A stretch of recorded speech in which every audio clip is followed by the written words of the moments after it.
Добър ден и добре дошли в България. Да ви помогна ли с багажа?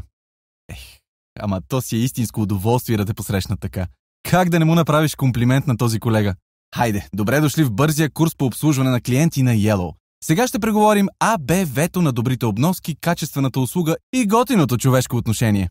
Дай първо да си преговорим с теб каква е мисията ни като таксиметрови водачи, независимо дали посрещаме клиенти на летището, гарата на някоя малка улица или пред голяма бизнес града. Сега ще ми отговориш да закараме бързо, безопасно и на разумна цена клиентите ни от точка А до точка Б. И в общи линии е така, само че има и някои тънкости, които правят самото пътуване истински приятно преживяване. Простички неща са, обещавам, но взети заедно са формулата на успеха. Започваме от вежливостта. Работата ни е доста динамична, попадаме в какви ли не трудни ситуации, но това далеч не означава, че нямаме време да бъдем вежливи. Ами да, любезният поздрав, усмивката, помощта с тежкия багаж или пък отварянето на вратата са тънкостите, които полагат основата на приятното клиентско преживяване. Както казва поговорката, добрата дума цена няма. Цена може и да няма, но пък какви комплименти може да извадиш от нея. Друго важно! В Yellow винаги сме повтаряли, че навиците на успешния таксиметров шофьор са свързани както с поддръжката на чистота в автомобила, така и с професионалния и приветлив външен вид. Може и да не разполагаш с най-новото или скъпо возило, но нищо не пречи да имаш един чист и спретнат автомобил.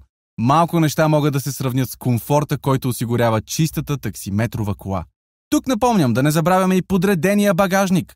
Нашият собствен спретнат външен вид също създава добро впечатление и уважение в клиента. Така че имай си едно на ум. Можем да го постигнем лесно с подходящото облекло, а служебният ни бадж, с който доказваме, че сме част от компанията, ще спечели и доверието му. Това са все от онези неписани правила, които най-добрите в бранша са доказали с годините. Споделям ти още един детайл – музиката в колата. Тя може да предразположи клиента да се отпусне и наслади на пътуването, а може и да го напрегне. Така, ние не искаме напрегнати клиенти, нали? Затова добрата практика е да поканиш клиента заедно да изберете музиката, а кой знае, може да имате любим изпълнител и да се завърти интересен разговор около това.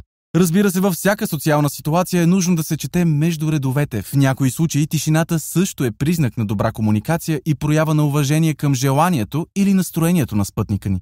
И като за финал по темата ми се ще да си кажем, че доброто обслужване е важно за нас не само защото искаме да постигнем високи резултати и печалба, а и защото осъзнаваме отговорността, която носим като представители на обществото.